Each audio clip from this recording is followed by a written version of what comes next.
여러분 안녕하십니까? 광주 MBC 뉴스투데이 시작합니다. 먼저 오늘의 주요 뉴스입니다. 민주당 지도부가 광주 전남을 찾아 내년도 예산정책협의회를 열었습니다. 민주당이 다수 야당이긴 하지만 현재는 여야 협치가 실종된 상황이라 요구가 받아들여질지 미지수입니다. 광주시 교육청이 광주시와의 갈등 끝에 학교 밖 청소년들을 돌보는 대한교육기관의 지원 조례안을 받아들이긴 했지만 누가 얼마의 예산을 부담할 것인지를 두고 여전히 말이 많습니다. 정부의 제3자 변제 해법을 수용하지 않은 강제동원 배상소송 원고들을 위한 시민 모금액이 75일 만에 6억 원을 돌파했습니다. 기아 타이거즈가 9월 들어 화끈한 경기력을 보이며 팬들의 마음을 사로잡고 있습니다. 상위권 팀들의 치열한 순위 싸움 속에 내심 2위 자리까지 넘볼 기세입니다. 광주시 교육청이 학교 밖 청소년들을 돌보는 대한교육기관의 지원 조례안을 받아들이겠다고 밝혔는데요. 당초 광주시에서 도맡아 있던 걸 이제부터는 교육청이 주관하게 되는 건데 누가 얼마나 부담할 것인지를 두고 여전히 말이 많습니다. 임지은 기자가 보도합니다. 학교 밖 청소년들의 교육 활동을 위해 교육청이 경비를 지원할 수 있도록 근거를 마련해 놓은 대한교육기관 지원 조례. 이 법안을 통과시킨 시의회와의 갈등 끝에 이정선 교육감은 그동안의 반대 입장을 바꾸고 지원에 대한 책임을 받아들이기로 했습니다. 그러면서 기존의 절반씩 부담했던 광주시 예산을 교육청에 보내달라고 덧붙였습니다. 우리 시교육청이 대한교육기관을 안정적으로 지원할 수 있도록 시청에는 충분한 예산 지원을 요청드리며 제의 요구를 철회한 지 2달, 대한교육기관의 재정 부담 문제는 여전히 제자리 걸음입니다.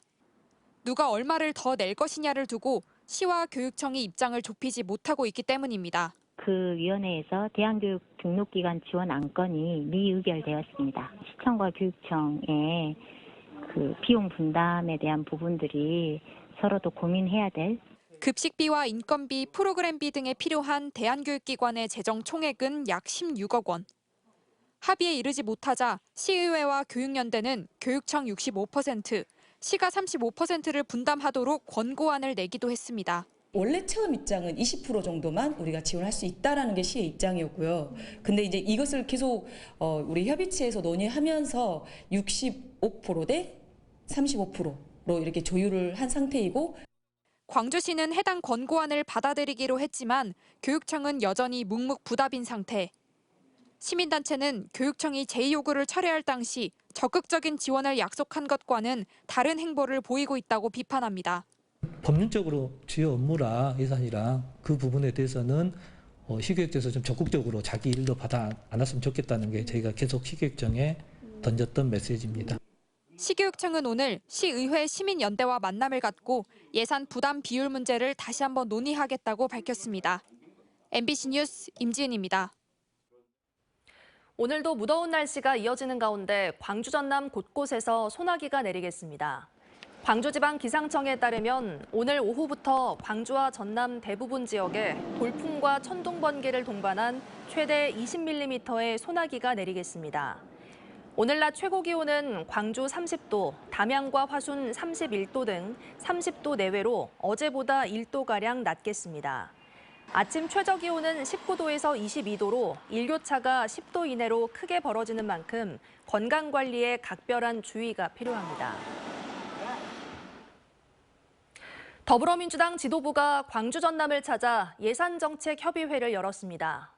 광주시는 내년 대폭 삭감된 각종 국비사업의 회복을 요구했고 전라남도는 다른 국고사업 하나를 포기하더라도 의대 신설이 필요하다고 목소리를 높였는데요. 여야의 협치가 실종된 상황이라 광주 전남의 요구가 제대로 반영될지는 미지수입니다. 보도에 김영찬 기자입니다. 민주당 집행부가 광주시, 전라남도와 잇따라 만나 내년도 국비 예산 확보를 위한 대책을 논의했습니다. AI 사업과 아시아 문화 중심 도시 조성 사업 예산이 특히 많이 깎인 광주시는 민주당 차원의 적극적인 도움을 요청했습니다.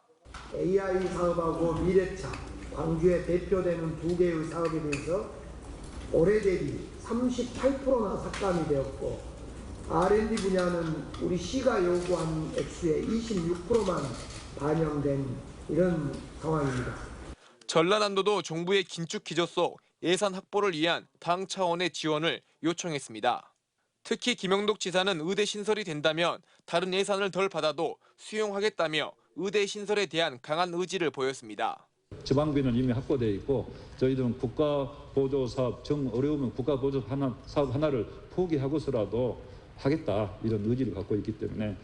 한편 정부 출연금 30% 이상 삭감과 총장해임이 발등에 불인 한국에너지공대, 한전공대는 예산정책협의회에서 정부의 조치 철회에 민주당 차원의 도움을 요구하기도 했습니다.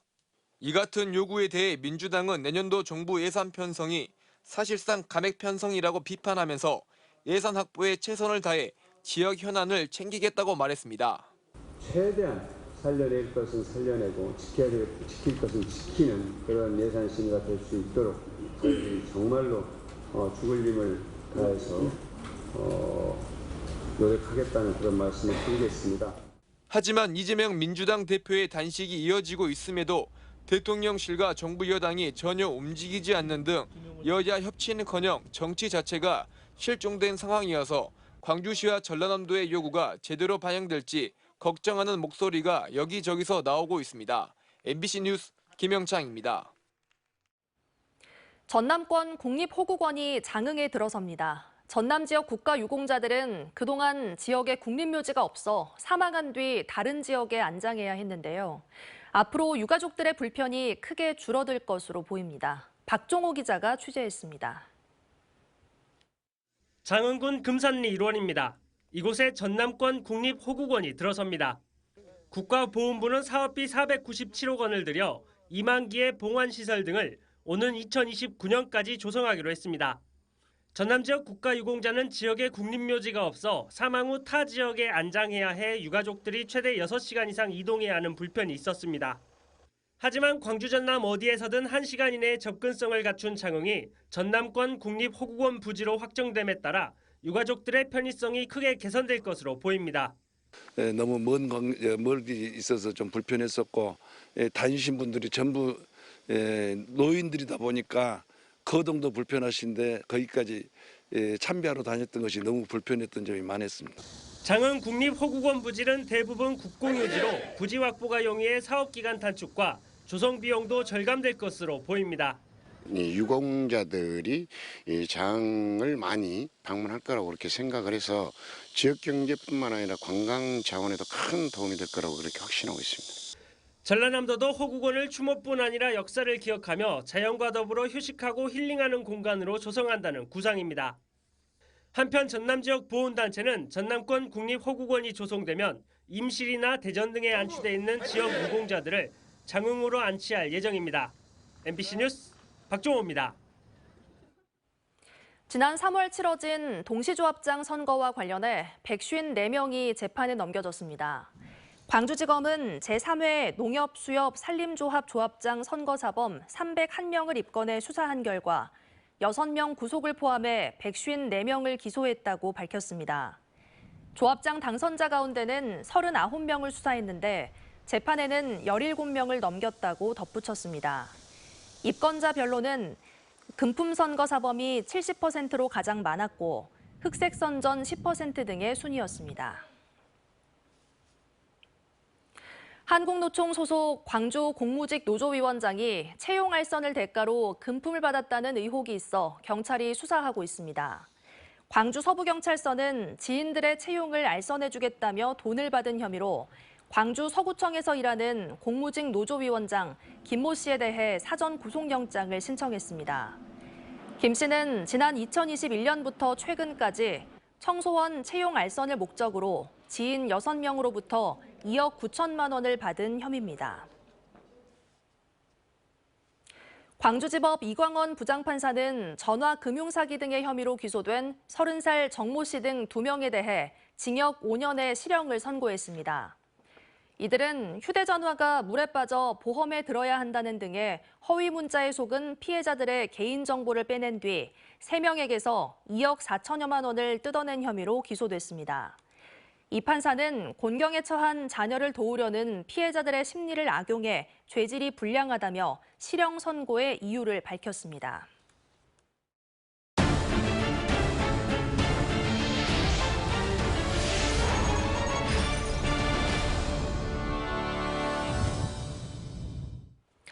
여수와 거문도로 오가는 여객선이 열흘 넘게 운항을 멈췄습니다. 선사는 대체 선박도 투입할 수 없을 정도로 재정이 악화됐다는 입장인데요. 최장기 운항 중단으로 주민들의 불편만 가중되고 있습니다. 김단비 기자의 보도입니다. 지난달 31일부터 운항을 중단한 여수 거문항로의 파라다이스호.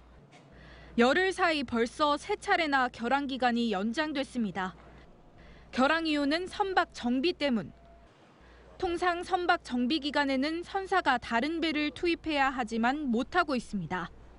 여수 거문 항로의 대체 선박인 웨스트 그리노마저 여객선 터미널에 묶여 있습니다. 해당 선사는 재정 악화를 호소하고 있습니다. 연간 18억 이상을 지원받고 있는데 관광객 감소로 경영난이 더 심각해졌다는 겁니다. 올해 운항 결손액이 조기 지급되지 않으면 대체 선박을 운항할 수 없는 상황이라고 해명했습니다. 8억 가까운 돈을 지금 이 보조금을 집행을 안 하고 있거든요. 그래서 일단은 이 파라다이스가 보장임에도 대체선 웨스트 그리노가 못 다닌 이유 중에 하나고요. 최장기 운항 중단으로 인한 피해는 고스란히 섬 주민에게 돌아가고 있습니다. 주민들은 여수에서 1시간 넘게 떨어진 고흥 녹동항을 대신 이용해야 하는데 매주 월요일은 정기 휴일이라 이마저도 이용할 수 없습니다. 아마 주민들만 피해를 보고 있는 것 같습니다. 아주 불편해서 살 수가 없어요. 그래서. 여수해수청은 해운조합에서 기름을 받아야 하는 지침을 어기고 개인 정유회사에서 기름을 넣는 선사에게는 지원금을 지급할 수 없다고 밝혔습니다. 또 운항 재개 명령을 지키지 않은 선사에 과징금을 부과하는 한편 신규 여객선사 공모를 최대한 빨리 마무리하겠다고 전했습니다. 그 신규 사업자 공모를 현재 진행 중에 있습니다. 그래서 건실한 사업자가 이 항로에 다시 들어와서 운항이 조속히 재개될 수 있도록.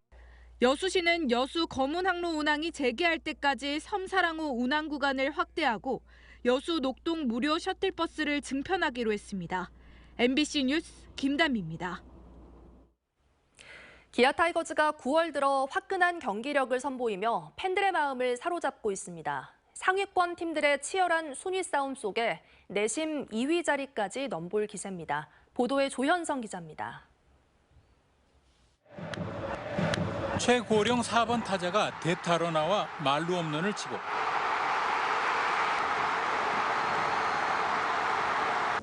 또 다른 주전 선수는 빈자리를 메우려 나왔다가 결승타까지 때려내는 맹활약을 펼칩니다. 여기에 한 경기 8개의 도루는 상대팀의 정신을 빼놓기에 충분했습니다.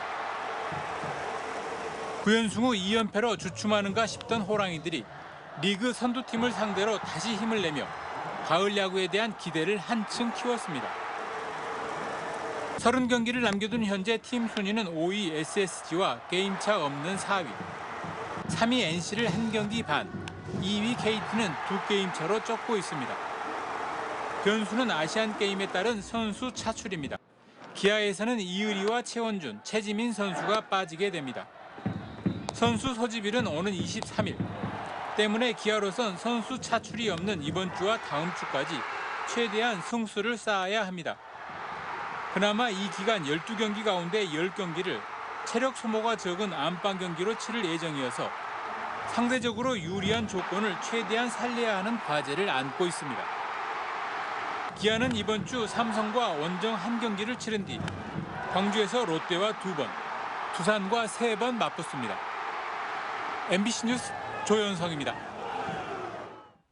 정부의 제3자 변제 해법을 수용하지 않은 강제동원 배상 소송 원고들을 위한 시민 모금액이 6억 원을 돌파했습니다. 피해자 지원 단체인 일제 강제동원 시민 모임에 따르면 어제 기준 시민 모금액은 6억 57만 8,500원으로 모금 시작 75일 만에 6억 원을 넘겼습니다. 시민 모임은 피해자 4명의 투쟁을 지원하기 위해 지난 6월 29일부터 10억 원을 목표로 모금 운동을 진행하고 있는데 1차로 양금덕 할머니와 이춘식 할아버지, 피해자 2명의 유족 등 4명에게 1억 원씩을 전달했습니다. 임단협 난항을 겪는 금호타이어 노조가 협상 결렬을 선언하고 파업을 가결했습니다. 노조는 전체 조합원 3,500명을 대상으로 쟁의 행위 찬반 투표를 해 79%의 찬성률로 파업을 가결했습니다. 노조는 기본급 18만 원 인상과 성과급 지급 등을 요구했지만 사측이 이를 받아들이지 않자 지난달 31일 교섭 결렬을 선언했습니다. 노조는 곧바로 파업에 돌입하지 않고 사측과 협상을 이어간다는 계획입니다.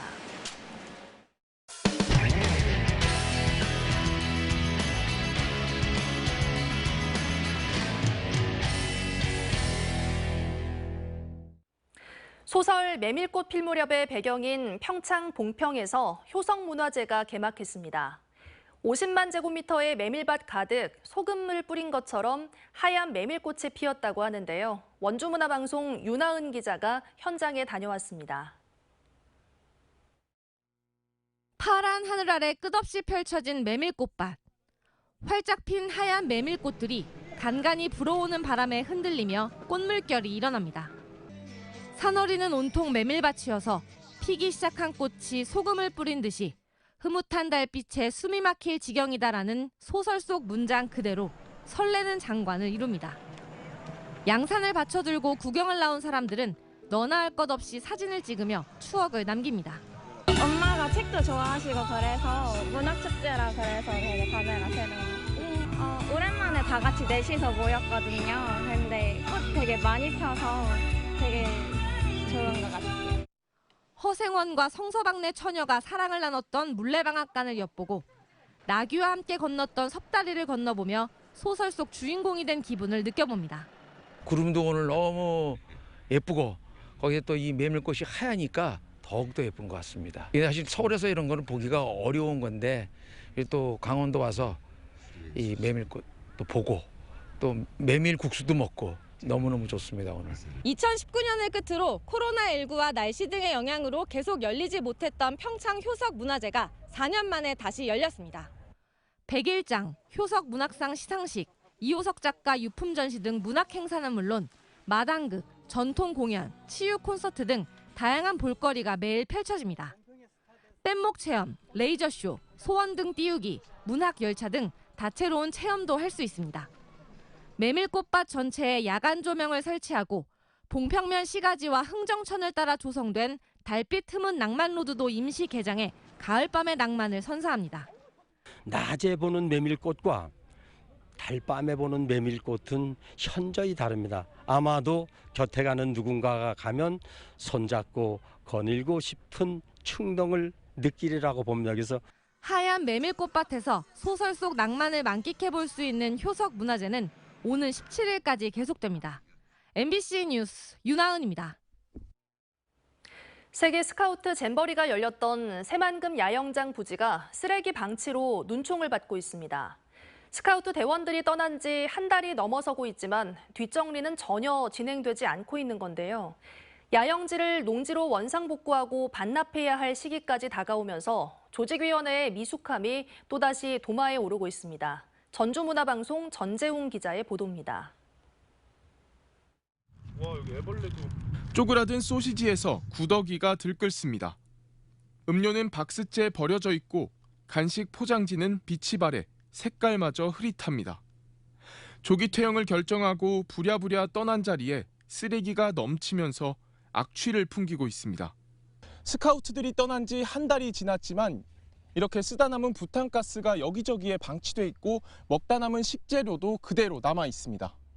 지난 8월 8일 태풍 카눈의 갑작스런 북상으로 대원들의 안전을 위해 조기 퇴영을 결정한 조직위와 스카우트 연맹. 하지만 한 달이 지나도록 부지 정리 작업이 멈춰 있다시피 하면서 오고 가는 시민들의 시선이 곱지 않습니다. 파국으로 끝이 난 잼버리가 마지막까지 안 좋은 모습으로 남아 있다는 겁니다. 이거 뭐 다 이거 철거해야지 이거 되겠어 이거. 저거 저렇게 지저분한데. 간이 시설들이 질비하게 들어섰던 델타 구역. 건물을 철거하고 강목과 부자재들을 치우고 있다지만 일을 하다 만 것처럼 여전히 어수선합니다. 조직위는 곧 용역업체와의 계약을 앞두고 있다며 며칠 사이에 청소가 시작될 거라는 입장입니다. 저희 인원이 이제 언제 잘라서 치울 수는 없고 용역으로 해서 전체 이제 정리를 해야 되는 부분이기 때문에 계약을 지금 진행하고. 대회 진행 과정 곳곳에서 미숙함을 드러냈고 후속 처리까지 같은 상황이 계속되는 겁니다. 사실상 농생명 용지이지만 준공을 받지 않고 편법인 공유 수면인 상태로 치러진 잼버리. 사용 기한이 만료되는 연말까지 임시 시설인 상수도와 전기, 덩굴 터널과 저류지 등을 제거하는 원상 복구가 완료되어야 하는데 이 또한 파행을 겪지 않을까 우려가 커지고 있습니다. MBC 뉴스 전재용입니다. 성비위에 연루된 광주 북구청 소속 검도부 선수 2명이 해임됐습니다. 광주 북구는 직장운동 경기부 운영위원회를 열고 성범죄를 저지른 혐의로 수사 재판을 받은 북구청 소속 검도부 선수 2명에 대해 해임 결정을 내렸다고 밝혔습니다. 한편 북구는 의회에서 행정사무조사를 검토하고 있는 만큼 감독과 코치에 대한 징계는 잠정 연기하고 선수단 해체도 추후 다시 논의하겠다는 방침입니다. 화정 아이파크 해체를 시작한 현대산업개발이 일부 상인들과 피해 보상 합의를 보지 못해 공탁을 준비하고 있습니다. 현대산업개발에 따르면 붕괴 사고 후 경제적 피해를 본 인근 상인 가운데 90% 이상이 보상 협의를 마쳤고 금호 하이빌 상인과 모텔 업주 등 6명과는 합의를 보지 못한 것으로 드러났습니다. 이에 대해 현대산업개발은 끝내 합의하지 못한 6명에 대한 보상금을 법원에 맡겨두는 공탁 절차를 준비 중이며 절차 전에도 합의가 이루어질 수 있도록 충분한 대화를 시도하겠다고 밝혔습니다. 광주은행이 정규직 신입 행원을 공개 채용합니다. 채용 규모는 30명으로 광주은행은 11일부터 18일까지 원서를 받는다고 밝혔습니다. 광주은행 관계자는 전체 채용 인원의 80% 이상을 지역 출신으로 선발할 계획이라고 말했습니다. 이상으로 뉴스 마칩니다. 시청해주신 여러분 고맙습니다. 언제 어디서나 내 손안의 뉴스. 광주 MBC 뉴스 유튜브 구독으로 함께하세요.